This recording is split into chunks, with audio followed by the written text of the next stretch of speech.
So the Torah pivots to functions that were implemented in the tabernacle, functions of different types of offerings. There were four general types of offerings, categories of offerings that were brought. And again, as mentioned each time we spoke about it, on the face of it, it's probably not, these are not things that are going to grab us as spiritual and meaningful. We have to, they were important functions, and we need to be able to distill and derive for ourselves what they mean on a spiritual plane, because these offerings are still meant for us. These the offerings were are things that we still implement from through our daily prayers. The Talmud tells us that they reflect the offerings of the temple. And so obviously when we pray, we're not going through any of those offerings, the physical types of offerings, but we're dealing with the spiritual dimension of what the offerings are meant to bring out. So one of the things there are right now, we probably don't have for a little bit of some of the Hasidic insights. We actually went to page 9 on the closer look, but that was all for verse 2, and ready to start with verse 3. Before we go to verse 3, I didn't send out a copy of it, but one of the things that we have in verse 2, which there was no Hasidic insight, there was no closer look on it, but I think it's an important thing and an interesting thing for us to note, is that in verse 2, which in your emails, that's from last week, it would have been there.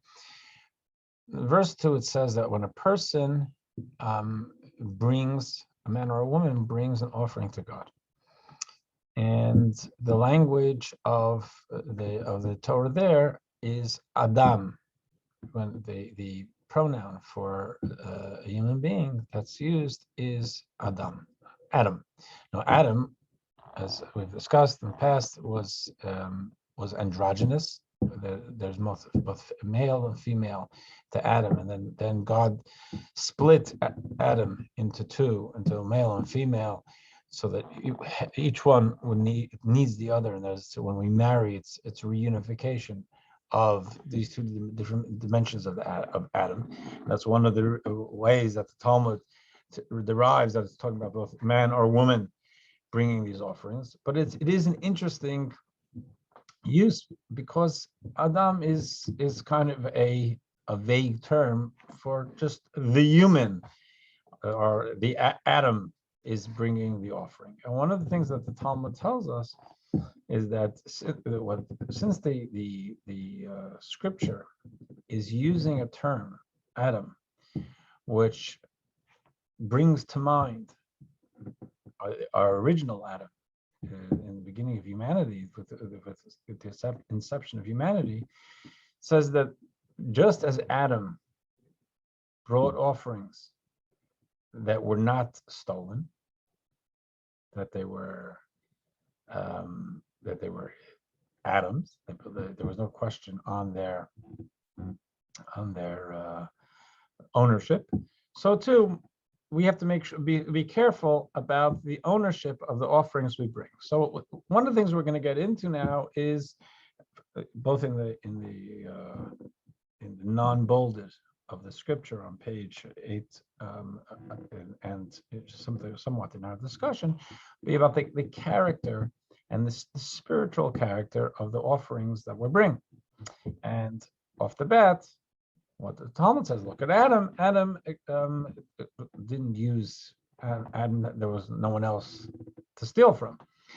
There was no one else. There was no other landowner or owner of things in the world. So clearly, that was not something taken from anyone else. There was no anyone else, and therefore we have to be careful about the spiritual integrity and cleanliness of something that we're bringing to the table, bringing to God, using as a mechanism, a spiritual mechanism, spiritual growth mechanism. We want to be careful about its character. Now on the legal end, interestingly enough,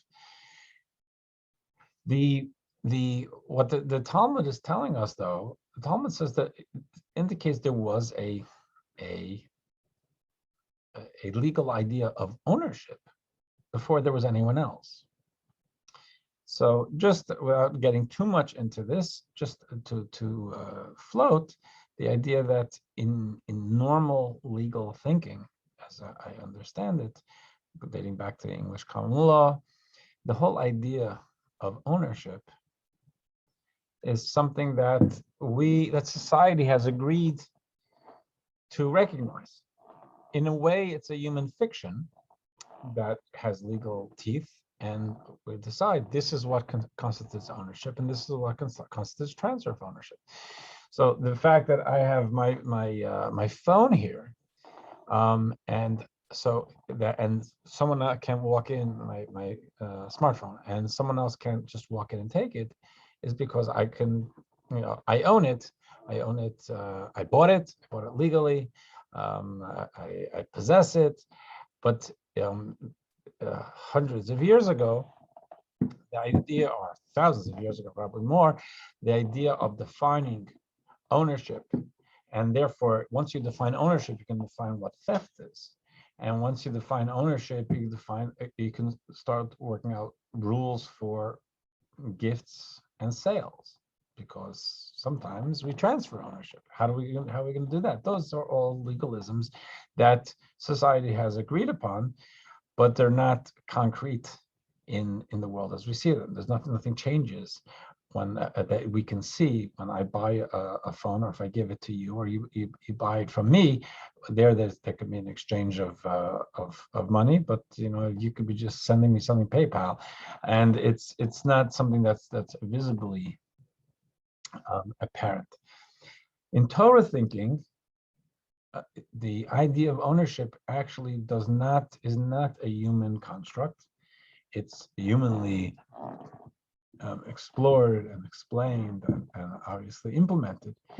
But the idea of ownership is something that actually did exist for Adam and Eve also, once the Adam was divided into a man and woman.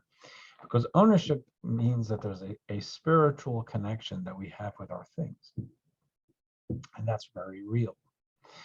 And ownership, the soul of ownership is that if I have legally, I own a car, a house, a phone, a computer, whatever it is, what that means is that this is something where it's my responsibility to utilize this piece of creation, this piece of the world, and bring it to a meaningful place.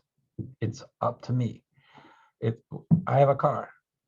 None of you have the responsibility to use it wisely to be able to bring goodness to the world. It's not yours, but I have an obligation because it's mine. So ownership is a responsibility, a spiritual responsibility to use something. There's a connection that I have with my things, whether how society views it, that's important, but that's just really bringing flesh to the bones of an idea, a Torah idea, which existed even before there was officially ownership in society. Like by Adam, if God has intended us to have possession and ownership of something specific, that means that's a call to action for us to use it in a way that brings more goodness and godliness to the world. And in that sense, the idea of for this Torah portion we're reading, that the idea that it's framed that Adam, just as Adam didn't have it stolen, you didn't use anything stolen. We shouldn't use anything stolen. That's an insight for us from the Talmud for thousands of years, that just as like Adam had ownership before there were any courts or there was any books that defined what it is, because ownership is the natural part of God's world, where we have things and they are ours to use and to use wisely. And there's a Torah way for us to transfer, for me to transfer my car to you. So now it's your responsibility to use wisely.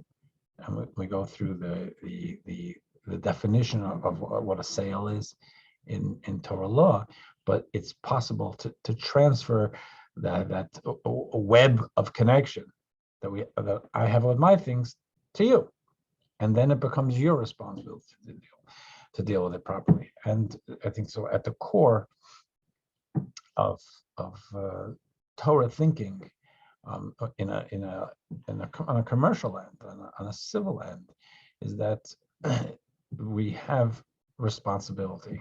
And again, I don't want to get too much into it, but Torah law, Torah's liabilities, and so on, it's not. It doesn't have a focus on us having rights. It has a focus on us having responsibilities.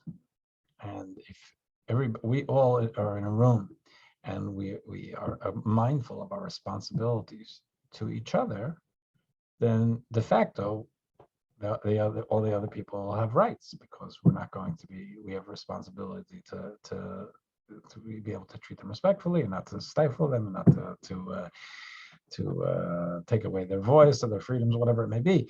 But it's not so much as rights. It's more, rights is a little bit more me-centered. Responsibilities is other-centered. We're our responsibilities to others. Okay, so having said that, the Torah, and we could start with verse 3, and then we'll talk about it a little bit. It says, if the offerer's sacrifice, offering,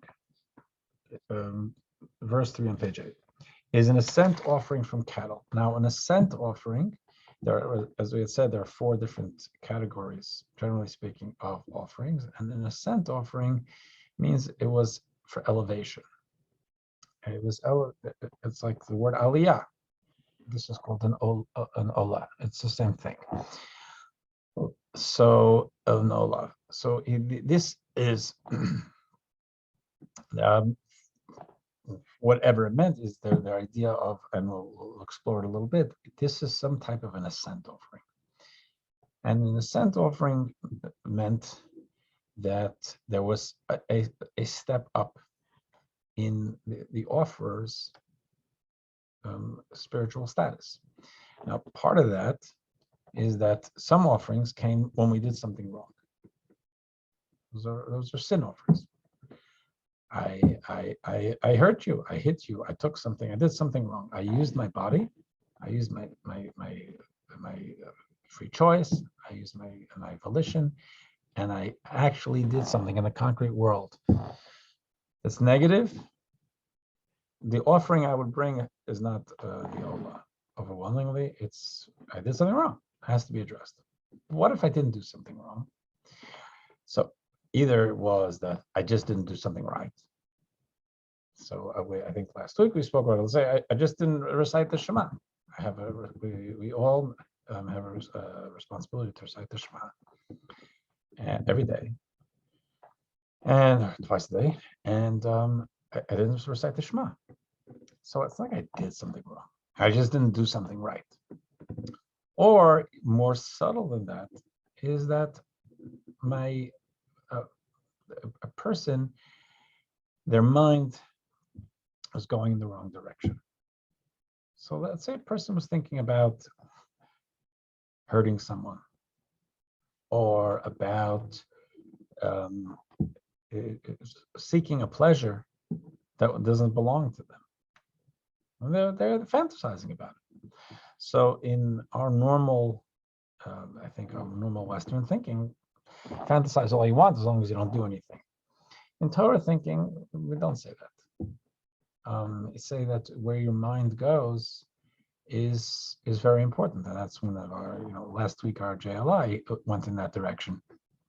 That to watch where our minds go, because that means something. It's meaningful to us. And just like if someone came to someone who's a good friend confided that they have dreams about actually murdering someone and chopping them into pieces, you wouldn't just say, well, just make sure not to touch anyone. You probably try to guide them to a psychiatrist. I mean, because that's weird. That's dangerous. It's not, there's something wrong if our mind is going in a direction like that. Well, what happens if the mind is not doing anything like that, but it's just, fantasizing about something that's not moral, that I would never do. But the thing is that it's in the wrong direction. That also is something that we have to think about, and it should. I'm not saying it should alarm us, but for someone who wants to keep not only their actions but their conscious and subconscious more aligned with who they'd like to be, then where our minds go is something that needs monitoring. Now, again, I don't want to get too far into this, but your average person, Jewish spiritual books tell us, your average person cannot control what thoughts fall into their minds. It's because it's falling in. We use the term falling in because it's coming from the subconscious. We don't control the subconscious. But when a thought does fall into our minds, then we are given a choice, a split second choice. Do I develop this thought? Do I enjoy the thought? Do I marinate in the thought? Or do I recognize that this thought pattern is not a good one for me? I've got to take my mind to a more high-minded, more sacred place, because I don't want my mind wallowing in the dirt. And that, where we take our minds, which thoughts we choose to develop, is very much our decision. We are not our thoughts. We control our thoughts. We can't control which thought falls in, but once it's in, you can very much decide whether it's something you want to pursue, or you want to actually put your mind in a different direction, because you can't think two things at once. And if you put your mind in a different direction, the other one will eventually wither. So the Ola, one of the things we find Talmudically, it was brought also for problems with thought. In other words, it wasn't either was I, not that I did anything wrong, because that would be a different offering. Either I didn't do something right, or I did something, but I did it in the world of thought, and that's just thought. It doesn't count as a concrete action. Even in Judaism, it doesn't count as a concrete action, but it is an action, and it's something that we should not be oblivious to, and that we should pursue and pay attention to. Not only what we do with our hands or our mouths, but where our minds are, where we live inside is something that bears attention from us. So in here it says it's an ascent offering. It says the person must bring an unblemished male for the animal. It says you may not bring a hermaphrodite or an animal of unknown gender. It has to be clearly a male. Now, once the offerer has orally designated a specific animal as his offering, he must bring it. He may not change his mind. If he does, the court must prevail upon him, even forcibly if necessary, to bring it willingly, as he said he would. We discussed this last week about how you force something willingly.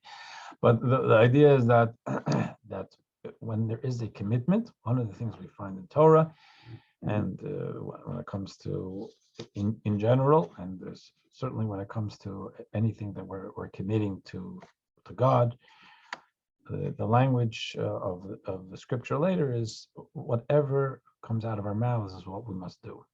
So while in today's society, if we want to be careful and wise and prudent, and we're going through a business deal, we should have everything signed and notarized in triplicate, and pay a lot of money to an attorney to make sure that everything is taken care of and properly recorded, because that's the world we live in. strictly speaking, in a Torah world, if I commit something to you and you commit something to me, that's enough. We don't need, that's enough of an obligation that we should feel a responsibility to do what we said, and we shouldn't need the weight of the courts and the paper trail to make us do it. Obviously, when things are only oral, people hear only some things or don't hear some things, and putting it in writing helps to elucidate. But that's just to elucidate and to support. What the Torah says is, once I've committed it, I've committed it, and I, even if there's no witnesses and it can't be proven, I can't be taken to court. If I know I committed it, that should be enough for me to do what I committed myself to doing. Must bring the animal to the entrance of the tent of meeting, thus being considered to have presented it before God. Not everybody could make it all the way into the tabernacle. That was the functionaries there were with the Cohens. I'm not a Cohen; I couldn't go all the way in. So you bring it to the entrance of that section of the tabernacle. If two offerers, now they bring this here because Rashi brings this idea in his commentary here. It's a somewhat of a legal aside, but they're loyal, and I think they do a good job with that, of bringing any commentaries that Rashi brings. So in the non-bolded, it says, what if two offerers' designated animals became confused? So two of us in this group, we go to the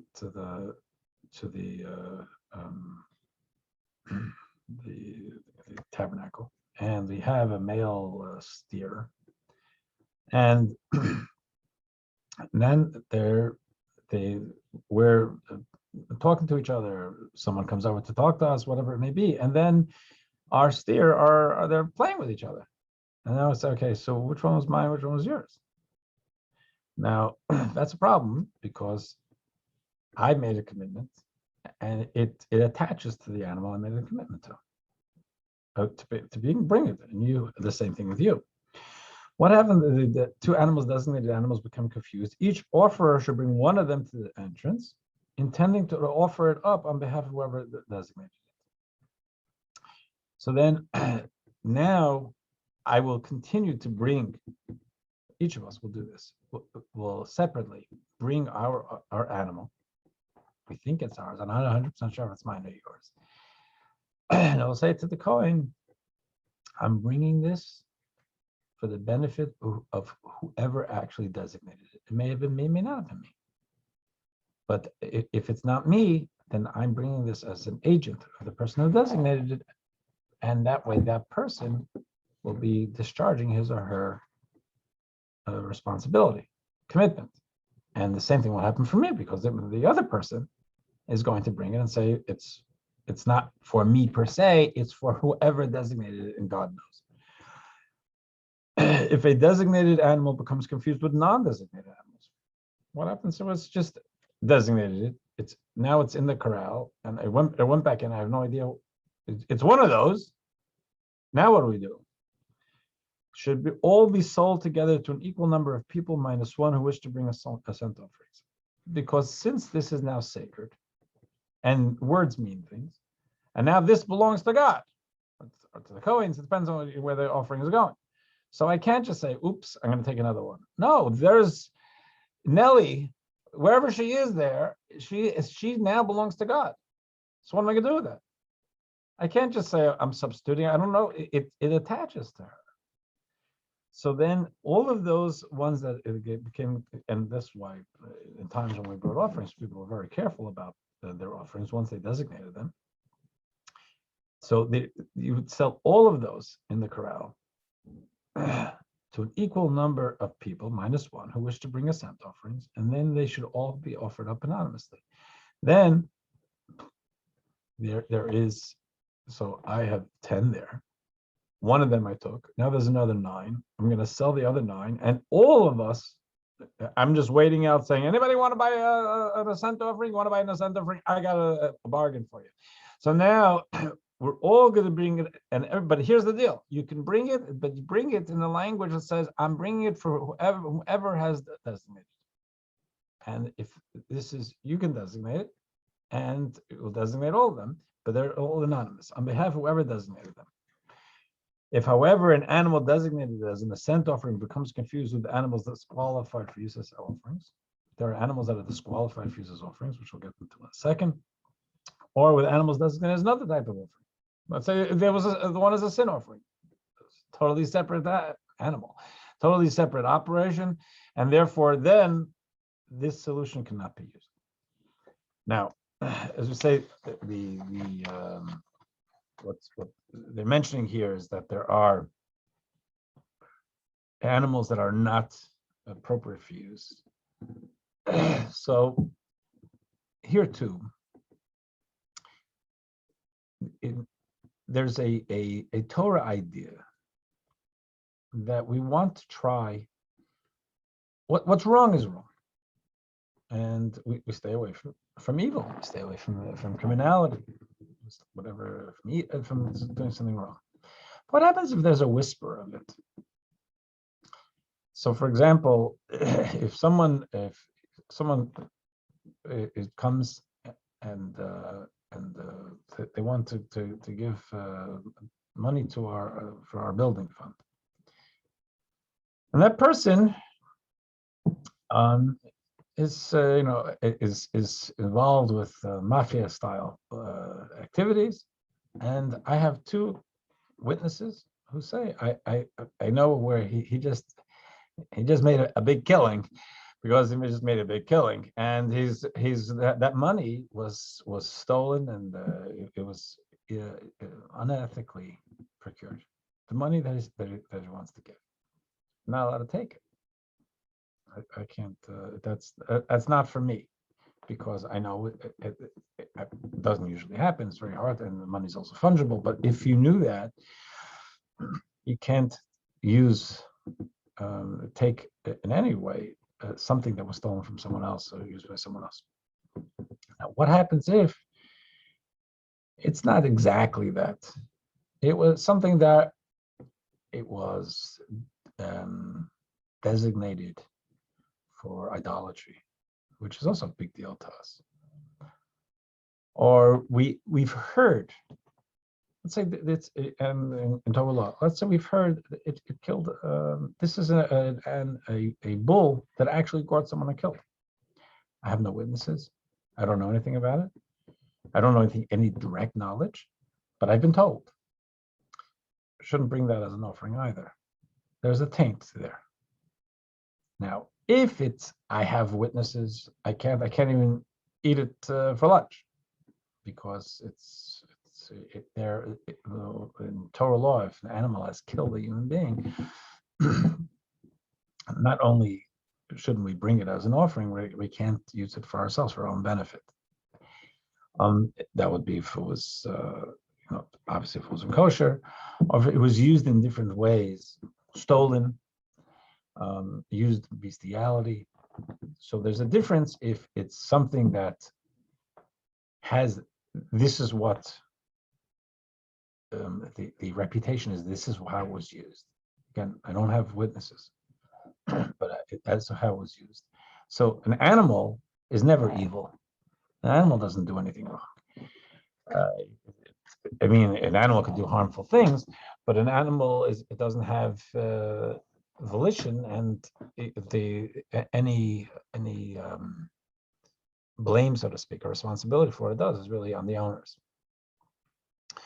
But since it was a tool, so to speak, it inflicted harm, or it was stolen, or it was used in designated for idolatry. Those are things that, even if I don't know for sure, and technically I could buy it and eat it for lunch, because I don't have, it's just a rumor. But even if there's a rumor, I shouldn't be bringing it as an offering. Shouldn't that would also go actually for charities, for a house of worship.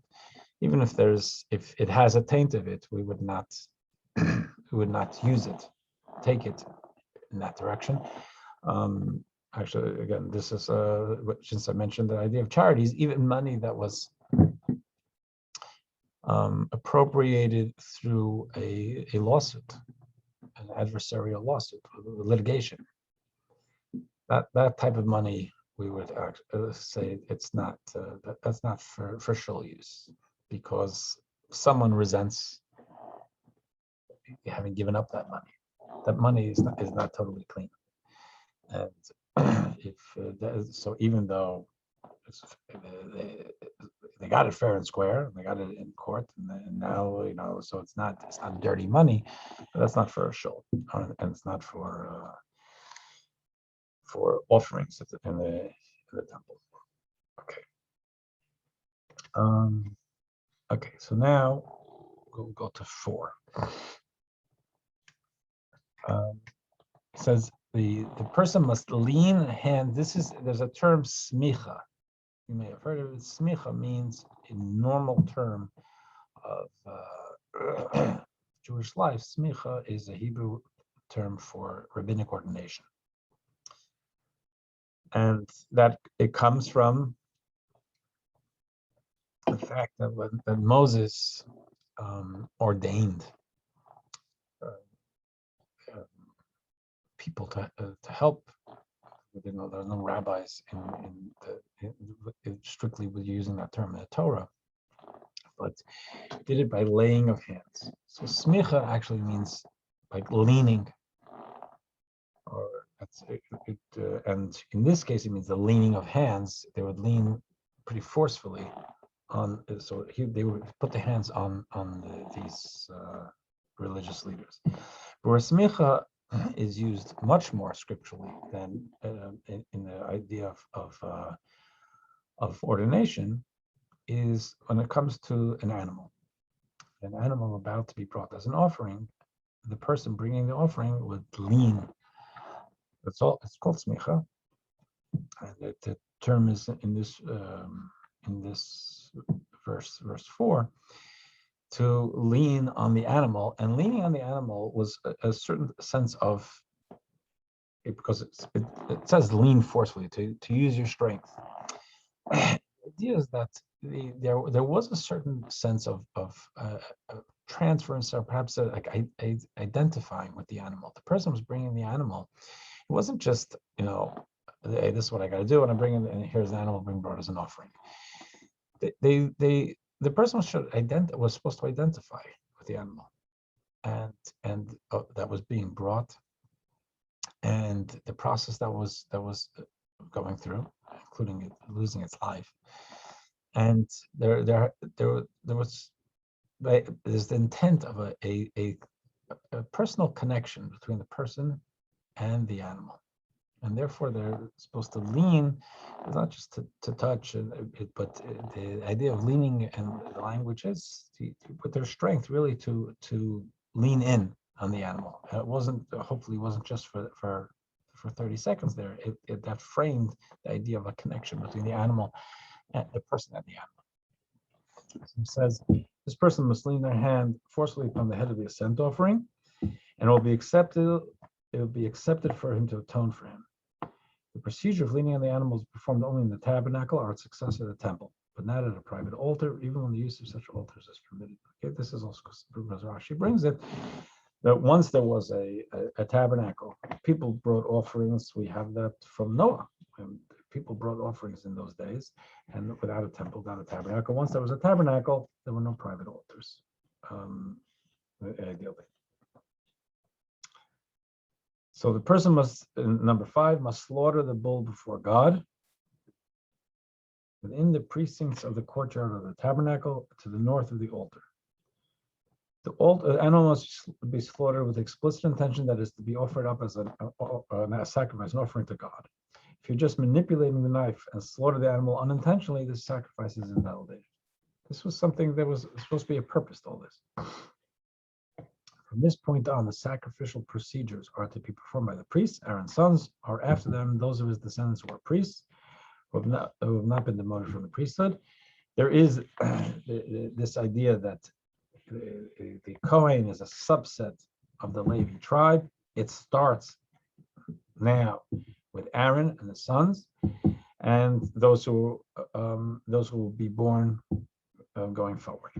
But there were people in Aaron's family who were not Kohens because they were born before this designation, and they weren't included in the designation of Kohen. Must receive the blood in a consecrated vessel. The actual slaughtering did not have to be done by a Kohen, but the blood was a very big deal, and the blood represents the passion within us and within this animal that the person is bringing, and how we're trying to convey, transfer our passion and our focus in life. That's our passion and focus in life, more towards godly things, and that had to go through the Kohen. As it issues from the animal, bring the vessel containing the blood to the altar, and while standing on the ground next to the altar, dash the blood onto the northeast and southwest corners of the outer altar, which is located outside the entrance of the tent of meeting.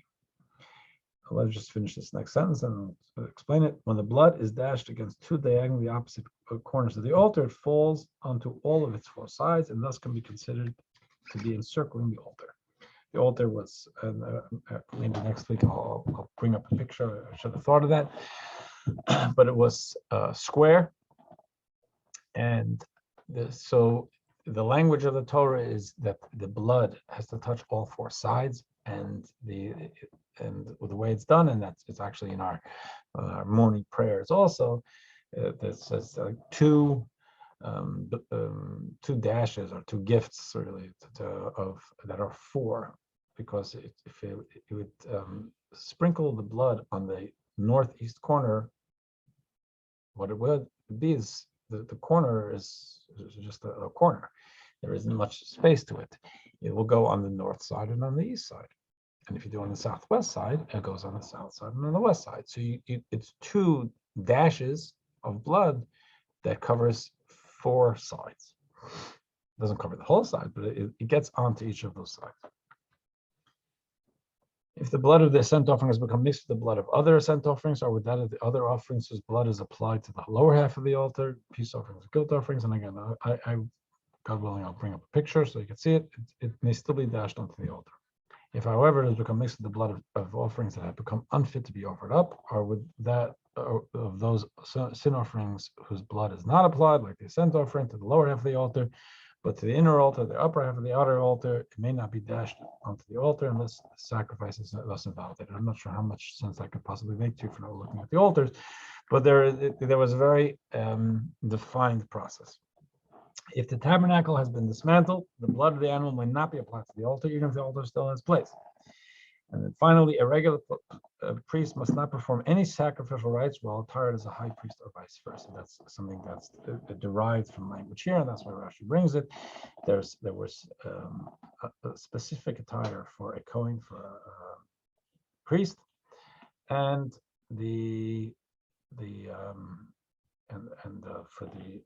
for the high priest. Now, one of the things that's brought here also is that the high priest had to be married, and actually it says that the people bringing also were supposed to be married. Not you could send it through someone else. The language is that ultimately the living without a spouse creates a certain deficiency within the blessing that's possible. Of course, those of us who are single, that's God's business, and we can lead full, wonderful, fulfilled lives. But in the Torah ideal is that we'd be able to do it together with someone else. Okay. Then there's number 6. It says he must then skin the ascent offering and cut it up into its constituent sections. Must not, however, cut up these sections into smaller sections. And this is there's insight in this from our rabbis to say that if this is meant to be an introspective exercise, Then when we're praying on a regular Tuesday in 2022, we go through a process of meditation, of contemplation, of introspection, and that's also in lieu of the offering. One of the things to do is to think about things in detail, to cut it into pieces, not just think, I want to be a good person, or maybe I haven't been a great friend, parent, spouse, whatever. It's something, but why? What area? So that, because change happens when we get a little more defined. At the same time, there's a warning not to get too lost in the weeds and beat ourselves up. We want to cut it into pieces, but not too minute. Then, as it will be described later in 7, the sons of Aaron the priest and after them his priestly descendants must make a fire on the altar and arrange wood on the fire.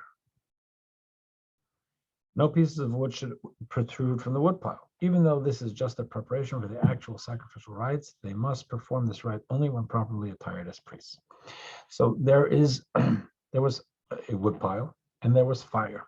The Talmud tells us that at this point, God bestowed heavenly fire down onto the woodpile, and that stayed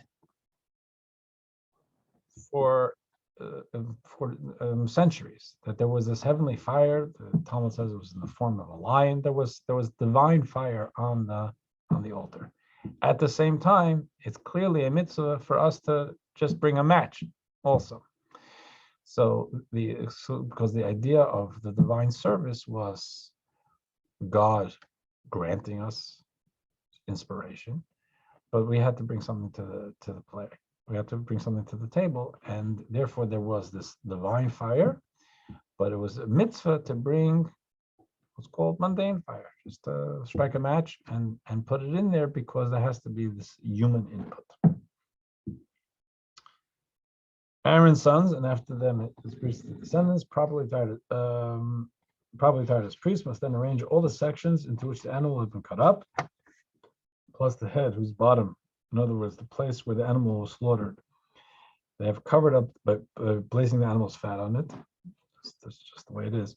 On top of the wood that is on the fire of the altar, the severed throat is covered by fat in order to present the sacrifice to God in a dignified, respectful manner. Even though it's only so respectful can be when you're slaughtering and there's blood and guts everywhere.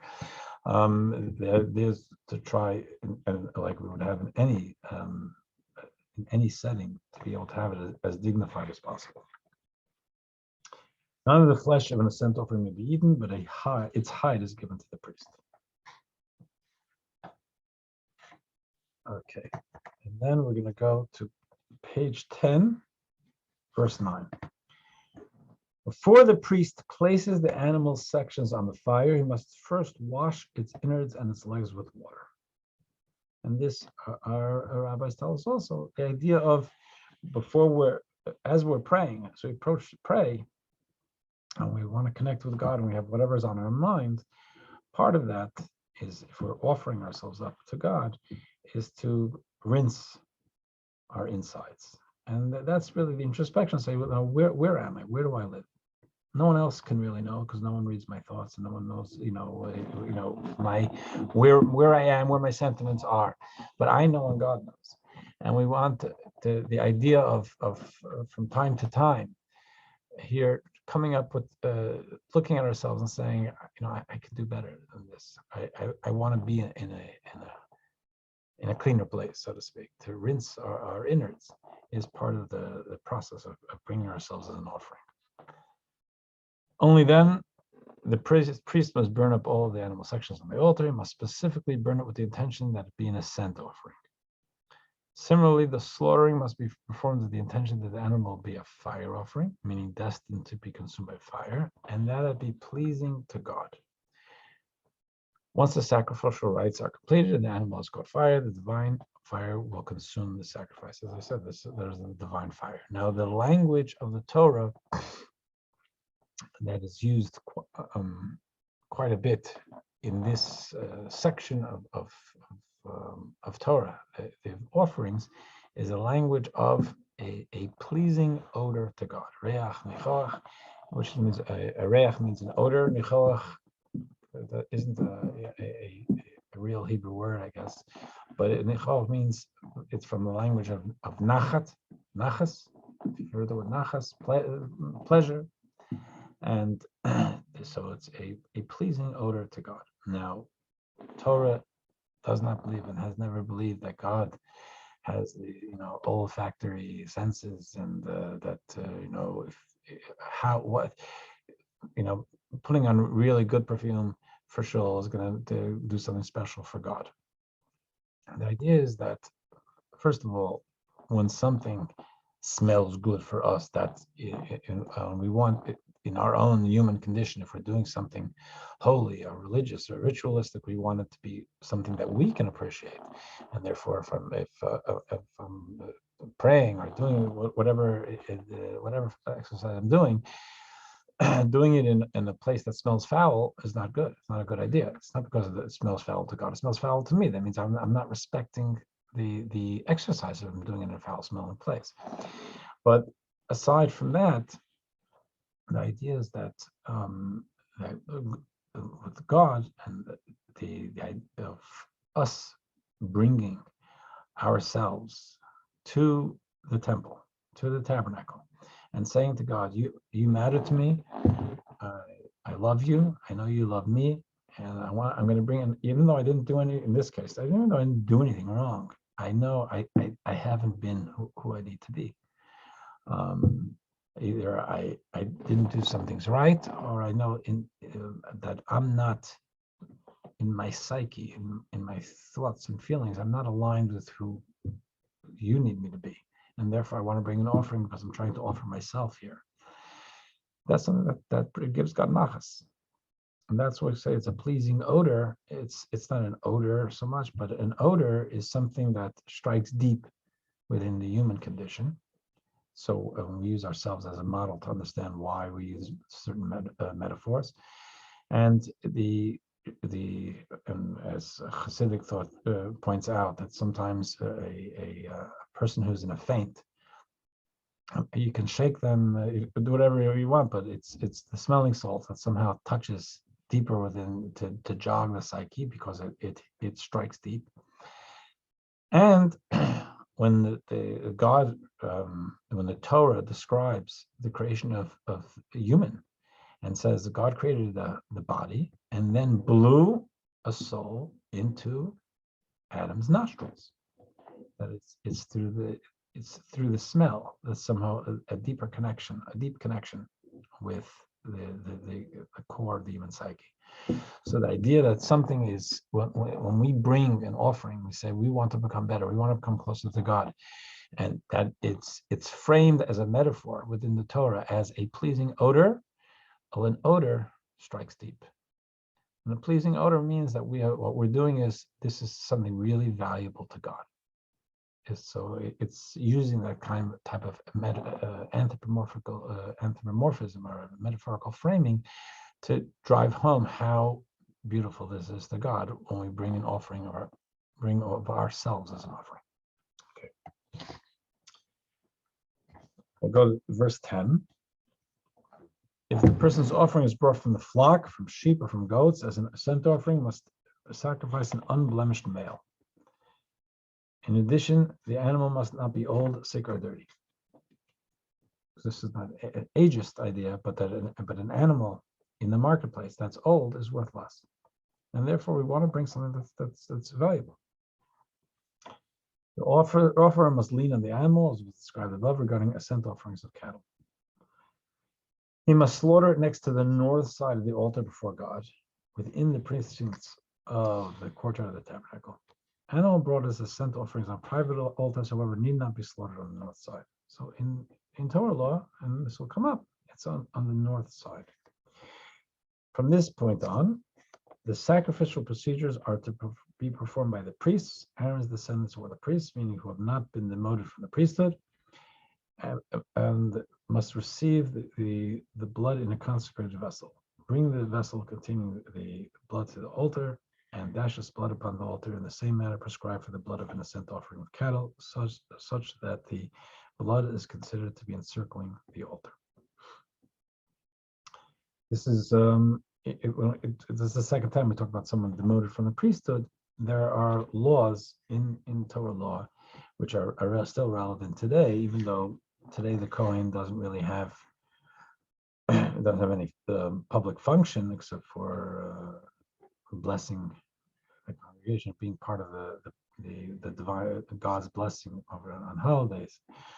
But there's the idea of someone. There are restrictions in the Kohen to the Kohen that are still in force.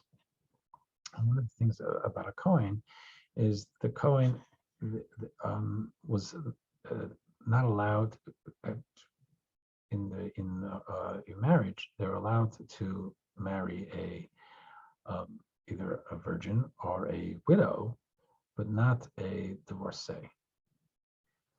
And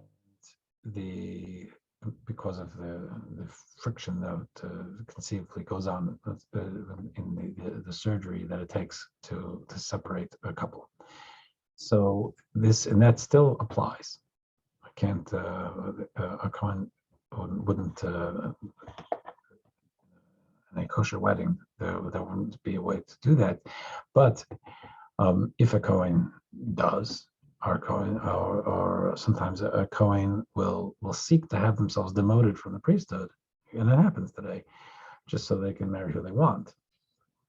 And that's a procedure which is a little involved, but it does actually still exist. The idea of someone saying, "Yeah, I was a Kohen, but I no longer have that right. I'm not going to stand up to bless the people. I'm not going to get the first aliyah, whatever."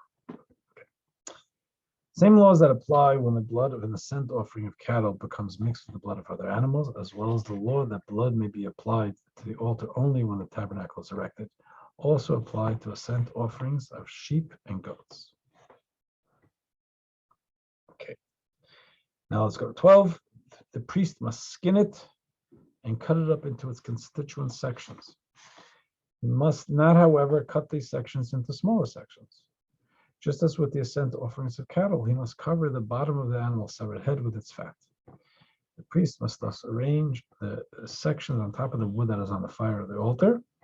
None of its flesh may be eaten, but its hide is given to the priest.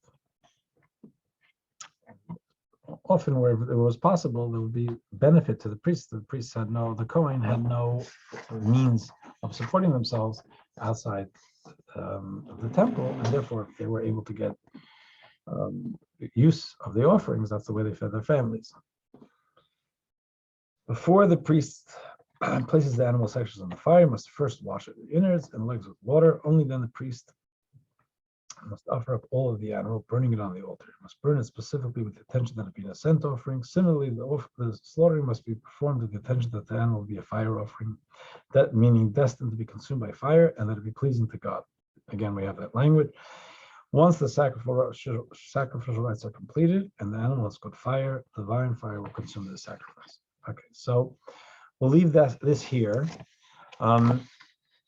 You can see from today's reading that there are going to be a number of times as we go through this book where there's not going to be much commentary on it, and what we're reading in the narrative is not going to be necessarily things that we can relate to in our average day, because we do none of this today. But to the extent, first of all, Torah is Torah, and to know it is to know it, and we're going to try our best to be able to extract meaningful nuggets for our personal lives from each and every time we get together. Taking questions? I'm taking questions. Go for it. Okay, great. Thank you for finding meaningful things to extract from this that we can relate to. So going back to when you were talking about how the animals that were designated, that there was some confusion if they got mixed up, and then if it was in a group or corral, that then you sell all of them minus one, whatever, and they're offered by those people with the thought of an aging for others. I can imagine, I assume, like you said, people were being careful and this doesn't happen that often, but theoretically an animal could be resold multiple times if it kept getting mixed up in a bigger group. of designated and non-designated animals, correct? Yes, as long as you weren't mixing up the designation. So a non-designated animals for sure. Designated animals have to stick with being sold for that designated purpose. Mm-hmm. It's the only thing that just kind of caught me is that this animal, the person bought the animal if it wasn't their own to offer for atonement, and then perhaps someone else has to buy it because they let it get mixed up. It's, I guess, the purchasing amongst ourselves, the ownership amongst us doesn't affect the level of the animal, right? That it had gotten purchased multiple times for the same purpose. Correct, as long as the purpose is the same. Okay. Yeah, like you said, it probably didn't happen all that often, but it's good we don't have this today, because I can see people like making wages on it or something. Stocks, like it was at a time it was a big part of Jewish life. It's hard to imagine what it was like, but it was very big, and people had to be careful. And I'm sure there was a whole industry out of dealing with confusions that arose.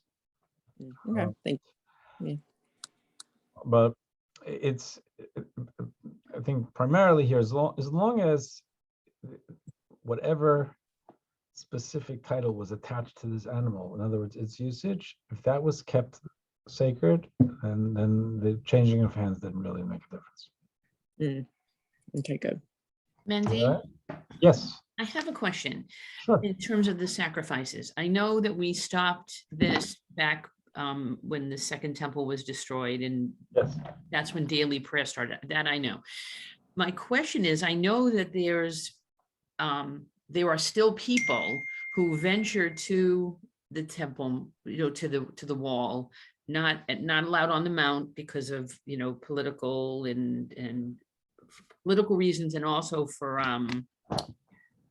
reasons that only the high priests were able to ascend to that. So from what I've been reading about it, it's that Israel and Jordan are in charge of what happens there. Is that? I believe so. True? I believe so. And so, because I know no offerings.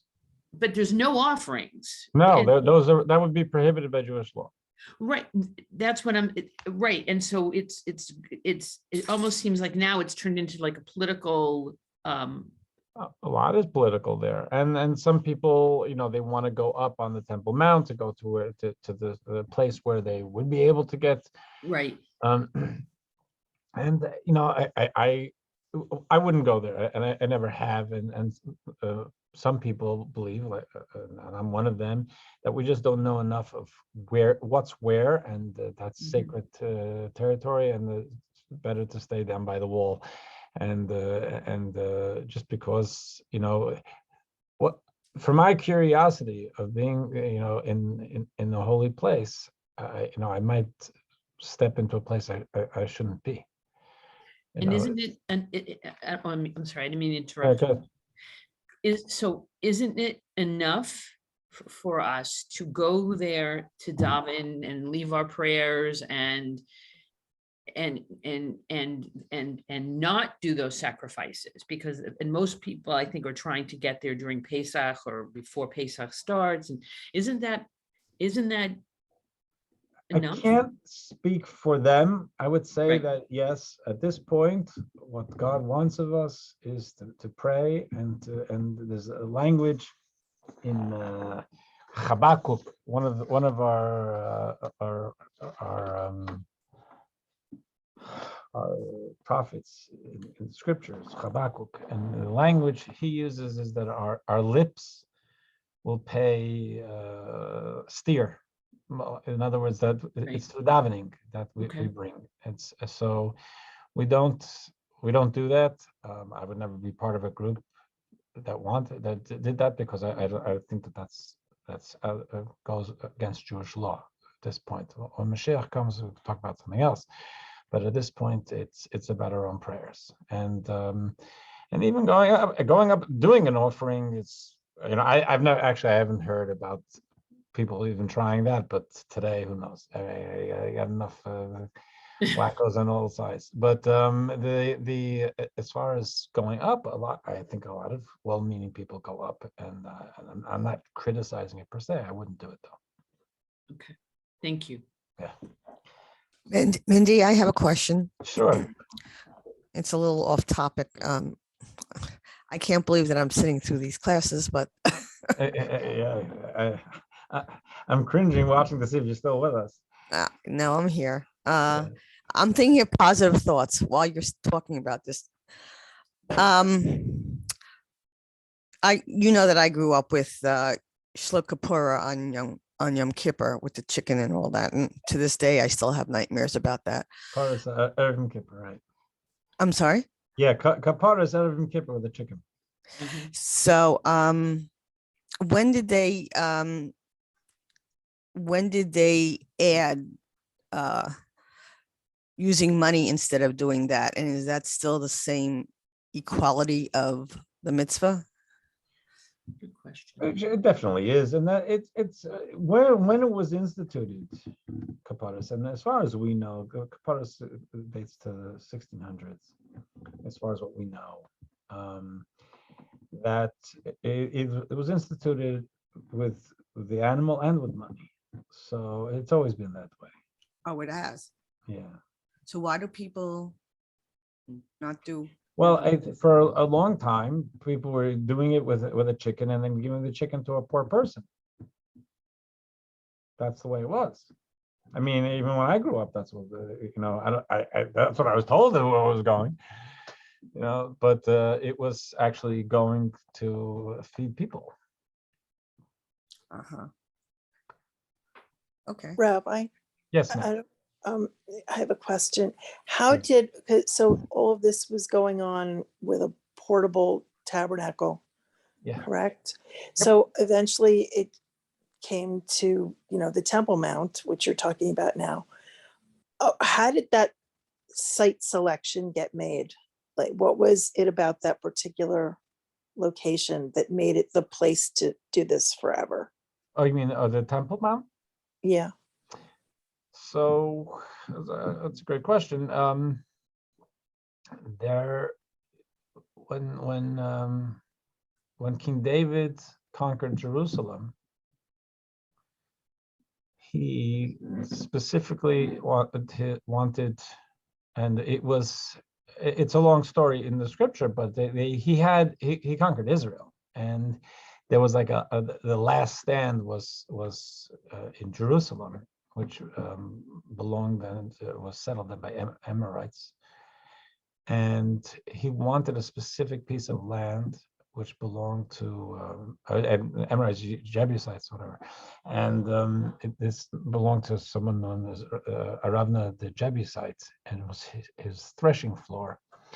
And the Talmud tells us the reason he wanted it is because he knew that this area and the mountain was on was the place where and you'll like this, Donna. This was a place where Abraham brought Isaac and the binding of Isaac. And it was always a very special place to the Jewish people. And they went back there, and that became the site for the temple. So he conquered it or he bought it?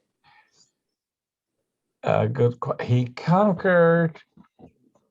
Well, he came. And he came at them. They fought him coming in, and he conquered part of it. Then he bought that once he'd gotten the mountain, he bought this section from Aravna. Well, that's interesting.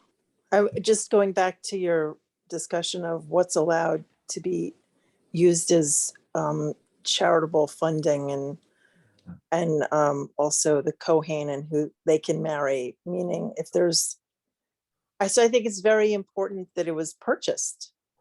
Yeah, as was the Hebron, the Right. tomb of our patriarchs and matriarchs. The Torah makes that very clear. So there's no dissension, although obviously today there's a lot of dissension. Yeah, but the Talmud actually makes a point of it that going through history, no one should make any claims about that property because we bought it fair and square. It's in the scripture. Thank you, Rabbi. Okay. Great class. Be well. Be well, Rabbi. Bye bye.